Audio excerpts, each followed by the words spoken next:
정치권 소식 짚어보는 아침의 맞수 시간입니다. 윤기찬 국민의힘 법률위 부위원장, 김진욱 전 민주당 대변인 나오셨습니다. 안녕하세요.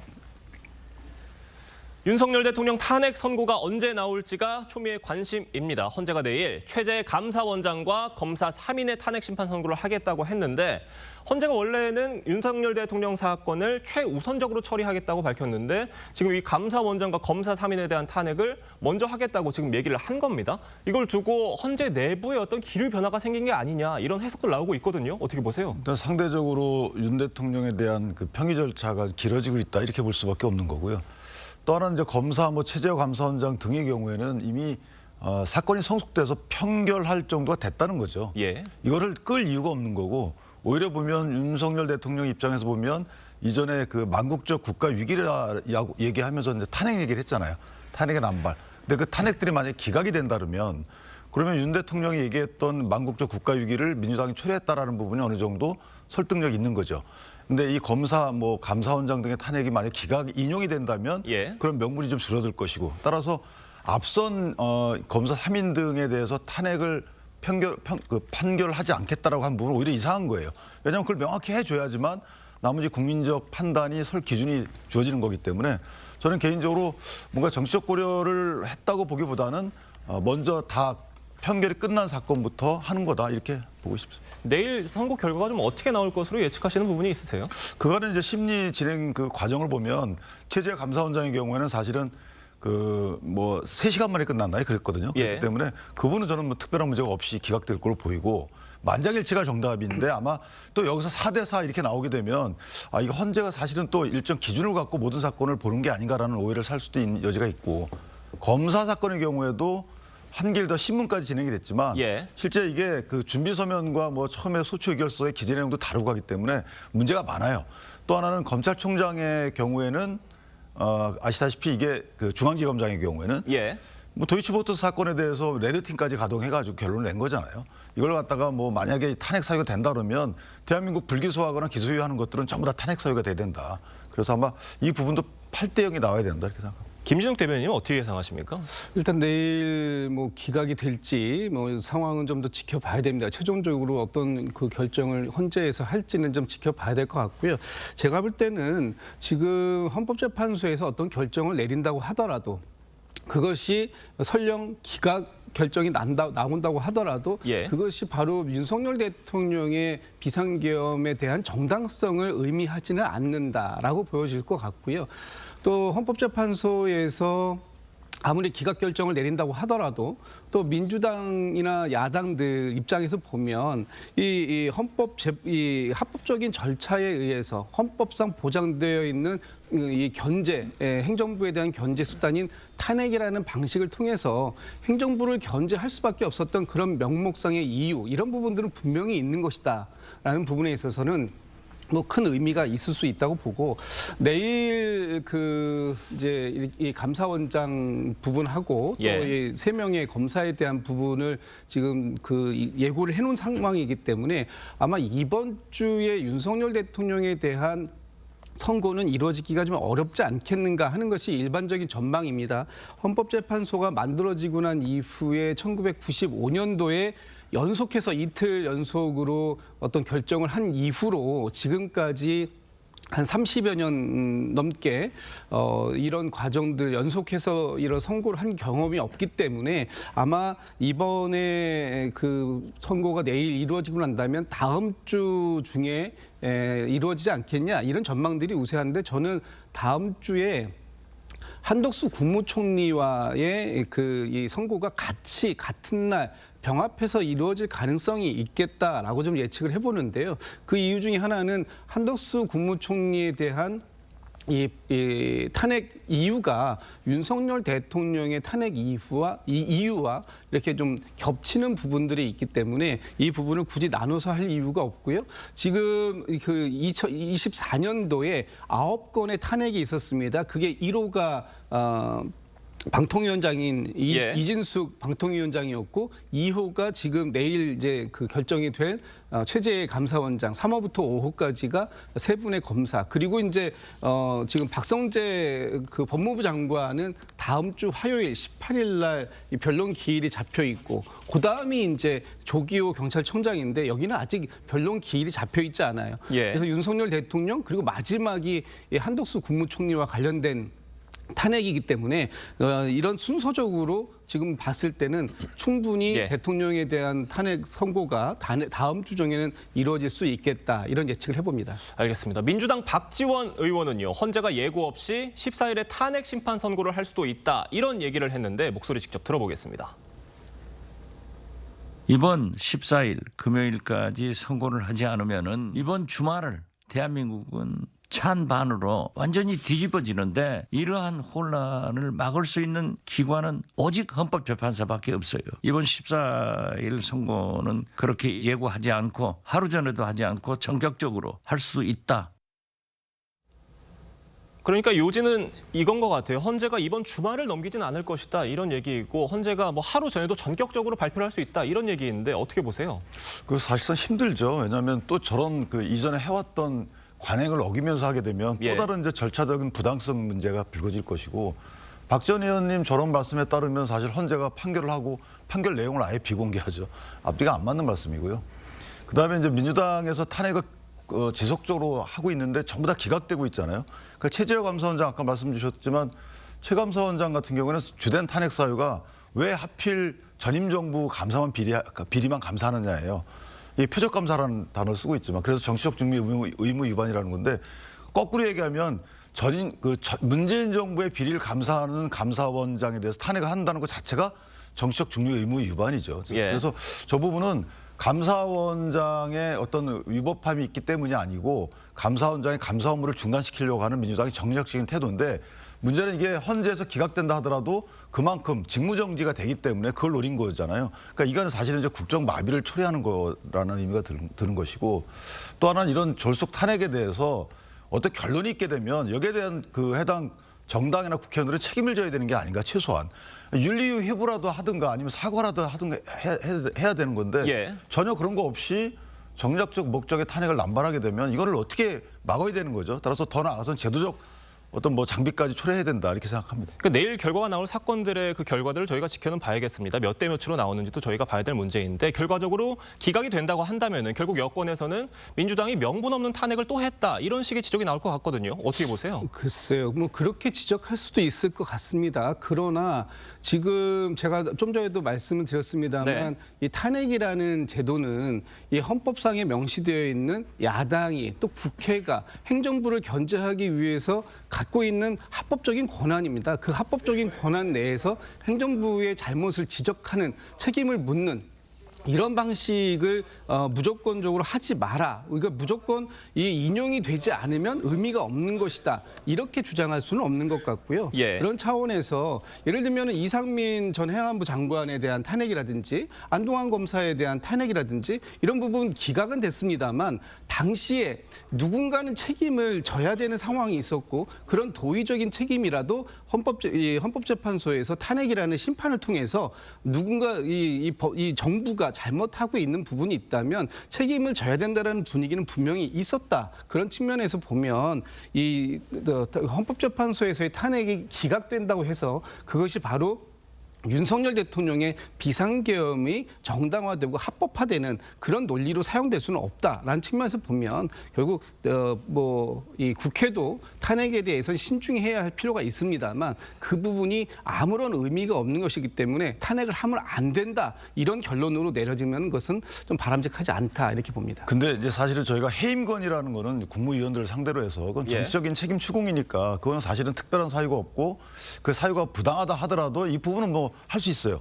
탄핵이라는 건 사실 이거는 이제 징계잖아요. 예. 그러니까 한 사람을 파면시키는 거기 때문에 증거가 있어야 되고 이 증거 확보를 위한 노력은 기울여야 되는데 국회는 사실 법제사법위원회에 본인들 몇 개만 조사 절차에 회부하지 조사 절차도 생략한 채 진행되는 게 이게 문제라는 거예요. 그럼 뭐 기사 몇 건 하고 아무런 증거 첨부 없이 오히려 소추한 이후에 헌재 보고 증거 수집해 주세요라고 하는 게 그러면 증거 수집해가지고 뭐 수집이 잘 된 모르겠지만 그 사이에 없는 증거가 만들어지는 건 아니잖아요. 그럼 그간의 직무정지를 통해서 월급은 받아가고 피청구인이 나머지 국정은 마비가 되고 이걸 누가 책임져야 되는 거 아닌가요? 4년 동안에 그 사이에 이렇게 탄핵을 남발하게 되면 선거 이전에는 책임질 수 있는 방법이 없어요. 예. 이거에 대해서는 이제 뭐 개헌 등을 통해서 제도적인 정비를 강구해야 되겠죠. 네, 내일 어떤 결과가 나오느냐에 따라서 파장이 예상되는 상황인데 지금 헌재가 아직까지는 한덕수 총리 탄핵 심판 선고 일정은 얘기를 하지 않은 상황입니다. 그런데 한덕수 총리 측이 윤 대통령 탄핵 사건보다 먼저 선고해달라 이런 취지의 의견서를 제출했다고 하는데 이거 받아들여질 걸로 보세요? 아마 저는 먼저 선고를 할 걸로 생각이 돼요. 왜냐하면 뭐 19일 날 이 부분이 이제 결심이 됐기 때문에 예. 충분한 시간이 있었고 또 하나는 증거 관계도 이제 명확히 정리가 됐다고 보는 부분이 사실은 이제 검사 국무에 참석했던 분들의 진술 조서 등을 갖다 보게 해달라고 했잖아요. 그러니까 처음에 이것을 기각했다가 변론 종결 전에 그 다음에 다시 또 이걸 인용했다가 다시 검찰에서 제출을 안 하게 됐죠. 예. 할 수 없다. 헌재법에 따라서. 자, 이게 이제 중요한데 만약에 헌재에서 한덕수 총리에 대해서 탄핵 심판을 먼저 결정하게 되면 과연 헌법재판소법 32조 그러니까 수사기관의 수사서를 갖다 보지 말라라는 부분을 헌재가 어떻게 판단할 것인지에 대한 부분이 하나 있어요. 그래서 이 부분이 숨어 있는 거고 또 하나는 내란죄에 대해서 묵인방조했다 이 부분에 대해서 또 어떻게 평가할 것인가. 예. 물론 결국은 뭐냐면 이게 중대한 위반인지 여부에 대한 재량 판단의 여지도 있지만 그 사전에 그 위법한지 위헌인지에 대한 사전 판단도 어떻게 나올지가 궁금하기 때문에 저는 헌재에서 한덕수 총리에 대해서 결론을 내리게 되면 아마 윤석열 대통령에 대한 탄핵 심판도 어느 정도 약간은 예상할 수 있는 단초들이 숨어 있지 않을까 이렇게 생각합니다. 네. 관저로 돌아온 윤석열 대통령의 행보도 주목이 되고 있습니다. 윤 대통령을 접견한 권성동 원내대표 얘기 들어보겠습니다. 한남동 관저에 대통령님을 찾아뵀습니다. 나는 괜찮다. 오로지 국민과 나라만 생각하겠다고 하면서 아주 의연한 모습을 보여주셨습니다. 우리 당과 의원님들에 대해서 미안함과 고마움의 뜻도 말씀하셨습니다. 지금 야당에서는 윤석열 대통령에 대해서 뭐 관저 정치를 시작했다 이렇게 비판을 하고 있는데 여권에선 그 관저 정치라는 말 자체가 프레임이다 이렇게 반발하고 있는 것 같거든요. 어떻게 보세요? 사실상 관저 정치가 지금 하고 있는 것 아닙니까? 지금 권성동 원내대표도 비대위원장과 같이 대통령을 만나고 나왔습니다. 그리고 나서 소위 전원이라는 전원 정치를 통해서 예. 대통령의 스피커 역할을 자임하고 있는 거잖아요. 그렇다면 윤석열 대통령이 관저에서 누구를 만나고 누구와 전화 통화를 하고 그리고 그 상황들이 그대로 바깥에 노출되면서 사실상 윤석열 대통령의 의중이 국민들에게 그대로 노출되고 있는 거 아닙니까? 이것을 우리가 관저 정치라고 부르지 않는다면 어떤 것을 관저 정치라고 부를 수 있겠습니까? 그리고 지금 윤석열 대통령이 한마디 한마디 하는 것에 따라서 지금 국민의힘이 일사불란하게 움직이지 않습니까? 이를테면 공수처 정말 못됐다, 잘못한 행위를 했다, 불법적이다라고 얘기하니까 국민의힘에서는 공수처 폐지 법안까지 지금 내고 있지 않습니까? 이렇게 윤석열 대통령과 이 국민의힘이 완전히 동일체가 돼서 하나의 그 모습처럼 움직이는 이런 과정들, 이런 것들이 지금 여전히 진행되고 있고 또 윤석열 대통령이 본인을 지지하는 지지층에 대한 메시지를 계속해서 내고 있는 이런 과정들, 이런 것들은 명백하게 정치적 행위라고 보여지고 그런 것들이 관저에서 이루어지고 있기 때문에 관저 정치다 이렇게 부를 수밖에 없다 이렇게 말씀드립니다. 뭐 이런 비판들을 의식해서인지 국민의힘 중진 의원들도 접견은 좀 자제하겠다 이런 분위기인 것 같고 윤석열 대통령도 이 탄핵 심판 선고 전까지는 좀 조용히 있겠다 이런 뜻도 내비쳤다는 게 함께 전해졌거든요. 이건 어떻게 보세요? 근데 관저 정치라기보다는 이제 관저 변론이라고 볼 여지가 있죠. 뭐 이재명 대표의 행보와 약간 차별되는 행보를 보여주고 싶은 게 아닌가라는 생각을 해요. 예. 이재명 대표에 대해서 방탄 국회 운영이다라고 저희가 여러 가지 입법이나 탄핵이나 다 이렇게 네이밍하고 있기 때문에 그에 비춰보면 대통령에 대해서 만약에 정당 자체가 변론하는 것처럼 비춰지게 되면 이게 진영 대 진영 대결로 가게 되거든요. 그래서 헌재 재판에도 진영 대 진영 대결로 혹시 어필하게 되면 이게 꼭 좋은 결과를 초래할 수 있겠느냐라는 문제가 하나 있는 것이고 따라서 어느 정도 지금 뭐 세이브 코리아 등 민심이 지금 작동하고 있는 상황이기 때문에 정당이 만약에 정당 자체가 개입하게 되면 진영 대 진영으로 나뉘는 이 시국이 이게 플러스인지 마이너스인지에 대한 고민이 있을 수밖에 없는 것이고요. 또 하나 이제 정당 입장에서 보면 어쨌든 다양한 여러 가지 경우의 수를 또 감안할 수밖에 없는 상황이기 때문에 그런 것에 대해서 아마 대통령과 집행부가 약간의 의견 교환이 있지 않았을까라고 개인적으로 추측을 합니다. 그래서 이 부분에 대한 것은 개인적으로 마이너스일 수가 있겠다. 양측에 다 이런 생각에 이르지 않았을까 이렇게 예. 생각합니다. 지금 이런 상황에서 윤석열 대통령 측이 탄핵 심판 변론 제기 요청을 하지 않기로 입장을 정한 것으로 알려지는데 여당에서도 이 같은 목소리가 나오고 있는 상황 같습니다. 이게 어떤 이유 때문에 이렇게 바뀌었다고 보세요? 그 여당에서 처음에는 바로 윤석열 대통령이 석방되자마자 이 이유를 가지고 변론을 재개해야 된다라는 부분들을 대대적으로 얘기했었습니다. 그러다가 윤석열 대통령 측에서 변호인 측에서 생각을 했겠죠.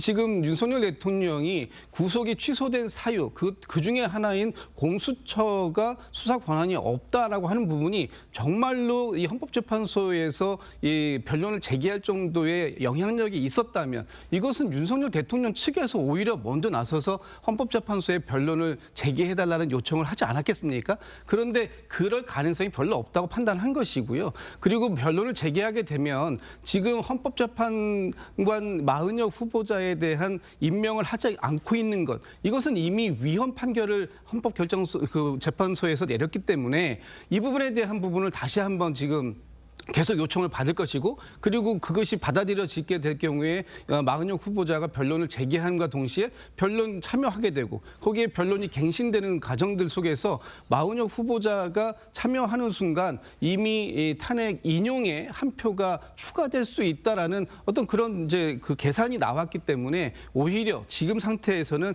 8명의 재판관께서 판단하는 것이 좀 더 유리한 판결을 이끌어낼 수 있겠다. 이런 정치적 계산이 분명히 들어 있을 것이다. 그래서 지금 그 윤석열 대통령 측이나 또는 국민의힘 측에서 변론 재개는 안 하는 것으로 그렇게 방향을 잡은 것 같다. 이렇게 평가할 수 있을 것 같습니다. 지금 말씀해 주신 것처럼 이 변론 재개를 요청하지 않기로 결정한 배경에 마은혁 딜레마가 있다. 이런 해석이 있거든요. 그렇죠. 마은혁 딜레마도 있고 이재명 딜레마도 있죠. 예. 뭐냐면 변론 재개를 요청한다는 것은 어쨌든 변론 재개에 대해서 논의가 이어지게 되면 시간이 끌어지는 거잖아요. 그러니까 사실은 이제 윤석열 대통령에 대한 결론이 늦게 나오게 되고 이건 이재명 대표의 피선거권과 연결이 되는 거죠. 그런 부분이 하나 있는 것이고 변론 재개는 또 마은혁 재판관의 그 합류 여부가 문제가 돼요. 예. 이렇게 되면 민주당 스스로가 계산해서 마은혁 재판관의 경우에는 민주당 측이다 이런 식의 이제 계산 셈법을 내세우고 있기 때문에 대통령 측 입장에서 보면 아무래도 인용의 가능성이 커지는 거겠죠. 그런 선택을 피할 가능성이 큰 거고 무엇보다도 이 탄핵 심판의 구조를 보면 탄핵 소추인단이 소추 의결 내용을 소추 사유를 본인들이 입증해 가는 과정이거든요. 예. 그럼 변론 재개라는 것은 소추단의 입증의 기회를 줄 수가 있는 거예요. 따라서 저는 개인적으로 만약 변론 재개 사유가 있다라고 하면 오히려 아직까지는 입증이 덜 됐다라고 볼 여지가 없지 않아 있는 거라서 이거는 피청구인 측과 약간의 정당 측의 서로 간의 관점이 다른 데서 불거진 문제다. 저는 이렇게 생각합니다. 네, 알겠습니다. 윤석열 대통령 석방 이후 정치권 움직임도 빨라지고 있습니다. 야권은 장외 농성과 삭발, 단식까지 할 수 있는 방법을 총동원하는 모양새인데 관련 영상부터 보겠습니다.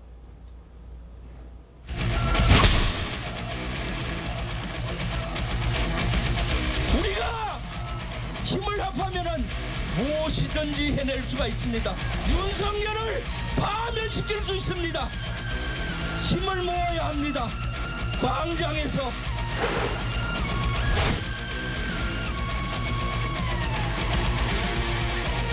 더 이상 기다릴 수는 없습니다. 내란 속의 윤석열은 반드시 파면될 것입니다. 제 머리카락으로 집신을 지어 헌법재판관에게 보내겠습니다. 제 몸이라도 던져서 헌법재판관에게 얼마만큼 국민이 절절하게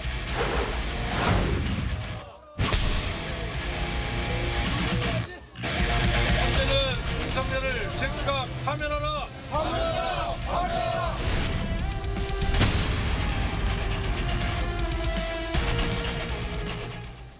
삭발식도 하면서 윤석열 대통령 파면 여론 끌어올리기 위해서 그야말로 총력전에 나선 모습이에요. 어떻게 평가하세요? 저렇게밖에 지금 할 수 없는 저희 저간의 사정들이 있는 것이죠. 국민들께서 윤석열 대통령의 석방 이후에 굉장히 더 불안감이 엄습해 있다.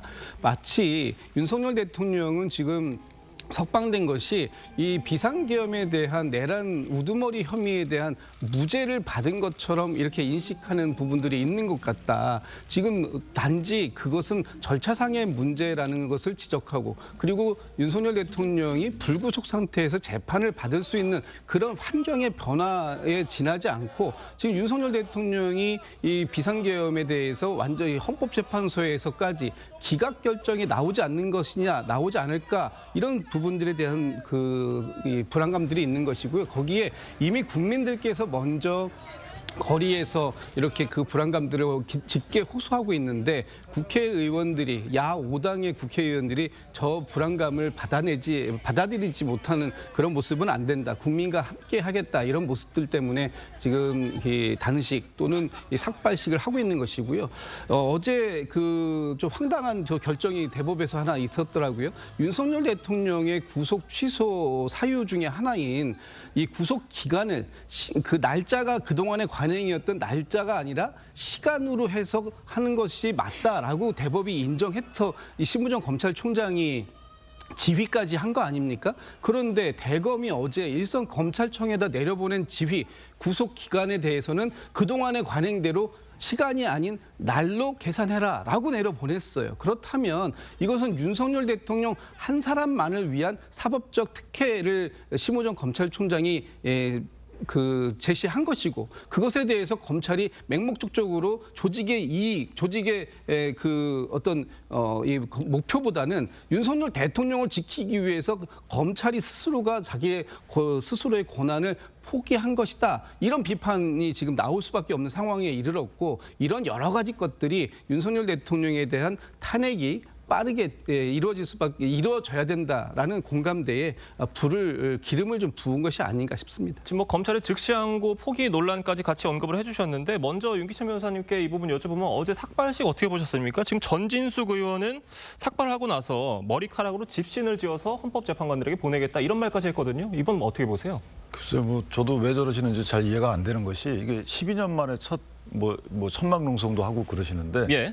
박근혜 전 대통령 탄핵 시절에는 없었던 거죠. 그 당시에는 저 기자회견 정도 하고 그랬단 말이에요. 결의하고 이랬는데 저렇게까지 하는 이유는 첫 번째는 이재명 대표가 새로운 변수고 떴기 때문에 그런 거죠. 여기 이분들의 말은 신속히가 방점에 찍힌 거예요. 이재명 대표의 판결 나기 전에 어쨌든 먼저 판결이 나야지만 이재명 대표가 다음 대선에 출마할 수 있는 길이 열린다. 이런 취지의 이제 밑에 속셈이 깔려 있는 건데 적절치 않죠. 두 번째는 그 심우정 총장에 대한 그 대검 문제를 예. 언급하셨는데 사실은 이제 대검에서 한 얘기는 심우정 총장도 날짜 계산에 날을 기준으로 하는 게 맞다. 그래서 법원의 결정에 유감을 표했어요. 심우정 총장이 문제가 됐던 부분은 즉시항고의 문제였던 예. 거죠. 그다음에 즉시항고 이후에 구속 취소가 되면 바로 풀어주라라고 얘기를 했고 다만 이런 문제가 불거질 수 있으니까 좀 신속히 기소하거나 하라라고 업무 지침을 내렸던 것이기 때문에 이 부분이 앞뒤가 모순되지는 않는다. 다시 말씀드리면 법원의 결정은 따르되 대검의 실무는 지금 진행하고 이런 법원의 결정에 위반되는 일이 없도록 앞서 기소해라. 뭐 이런 취지의 얘기를 했기 때문에 앞뒤가 안 맞는 얘기는 아니다라는 말씀을 드려봅니다. 네, 알겠습니다. 지금 저희가 다른 얘기도 좀 짚어보겠습니다. 지금 이재명 대표 재판 관련해서인데 어제 대장동 재판과 위중교사 사건 항소심 첫 공판 준비 기일이 나란히 열렸습니다. 위중교사 사건은 출석 의무가 없는 준비 기일이라서 이 대표는 출석하지 않았는데요. 이 검찰은 1심 재판부가 많은 사실을 누락해서 오판을 했다고 주장을 했고 이 대표 측은 검찰이 사실을 왜곡해서 주장했다고 반박을 했습니다. 이 위중교사 사건 항소심의 쟁점 어떻게 될 것으로 예측을 하세요? 지금 저게 너무 재판이 늦어지고 있죠. 예. 100일 넘어서 지금 아직까지 변론 기일까지 못 가고 있는데 첫 번째는 이제 김진성 씨라는 분이 위증했다고 자백을 했어요. 그리고 실제 위증 이후에 이 대표에게 무죄가 선고가 됐고, 예. 근데 이 대표가 또 김진성 씨에게 전화로 이것저것 물어보는지 어떤 주입하는지 이런 오해 소지 있는 여러 가지 얘기를 하십니다. 그때 김진숙 씨가 진술서 작성해요. 이 진술서를 이재명 대표 측에서 또 수정을 해요. 그리고 이 진술 토대에서 증인신문 사항이 작성이 되고 그 증인신문 사항대로 증언을 해요. 이런 상황에서 이거를 이 대표가 본인이 전화할 당시에는 김진성 씨가 위증할 줄을 몰랐다.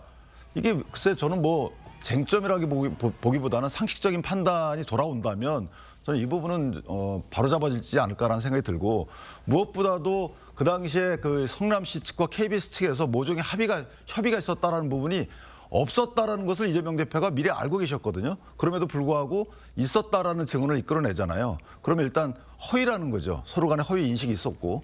그래서 저는 이 부분은 고등 그 재판부에서 이 부분을 계속 이끌고 갈 게 아니고 그래서 한 번의 재판이면 끝날 일이 아닌가라는 생각이 들어서 좀 아쉽다라는 생각이 먼저 듭니다. 그러니까 위증교사를 받은 김진성 씨는 500만 원 벌금형이 나왔는데 위증교사를 했다는 이재명 대표는 무죄가 나왔기 때문에 이게 논리적으로 좀 모순이 있는 게 아니냐 이런 지적들이 있어서 항소심에서 좀 결과가 달라질 수 있는 거 아니냐 이런 해석들도 나오거든요. 저는 뭐 달라질 수 있다고 보지 않고요. 또 모순된다고 보지도 않습니다. 왜냐하면 김진성 씨가 위증을 했다. 이 부분이 설령 맞는다고 치더라도 그러면 김진성 씨가 그 본의 자의에 의해서 한 것인가 아니면 이재명 대표가 위증 교사를 부탁했기 때문에 이제 위증을 해달라고 부탁을 한 교사 행위가 의도성을 가지고 있었던 것이기 때문에 됐느냐 이 부분은 다른 부분이거든요. 그러니까 김진성 씨는 지금 본인이 위증했다라는 걸 자백했습니다. 그럼에도 불구하고 이재명 대표를 위해서 한 부분에 대해서 이재명 대표가 내가 이것을 해달라고 부탁한 사실이 없는데 이 부분에 대해서 진실을 얘기해달라고 부탁했지 내가 위증해달라고 부탁했다. 이렇게 얘기한 사실이 없는데 이 부분에 대해서 내가 그 위증에 대한 의도성이 있었다. 이렇게 지금 주장하는 검찰의 주장이 너무 황당하다. 이렇게 지금 그 얘기를 하고 있는 거기 때문에 그것이 또 1심 재판부에서 무죄로 또 받아들여진 측면이 있는 거 아닙니까? 그렇다면 항소심에서도 이 부분이 쟁점이 되겠습니다만 충분히 다퉈볼 만하고 저는 뭐 항소심에서도 이 재판부께서 정상적으로 합리적인 생각을 가지고 여기서 지켜보신다면 이 부분에 대한 이재명 대표의 의도성 이 부분은 분명히 소명이 될 것이다 이렇게 생각하고 있습니다. 한마디만 말씀드리면 예. 그 김진석 씨가 기억이 안 난다 그래요. 그랬더니 이재명 대표께서 들었다고 하면 되지 뭐. 그래서 이게 위증교사가 아닌지 뭐 국민적 판단이 다 쓸 거라고 보는데 그다음에 이 김진석 씨에 대한 증인 신청을 이재명 대표 측이 했어요. 검사가 한 게 아니고. 그러면 이게 앞뒤 맥락을 보면 글쎄요. 이게 위증교사가 아닌지 모르겠습니다. 그런 점들을 지금 말씀해 주신 그런 여러 가지 쟁점들을 다 재판부가 고려를 해서 판단을 내릴 것으로 보이기 때문에 저희가 결과를 좀 기다려봐야 될 것 같습니다. 두 분 말씀 여기까지 듣겠습니다. 감사합니다.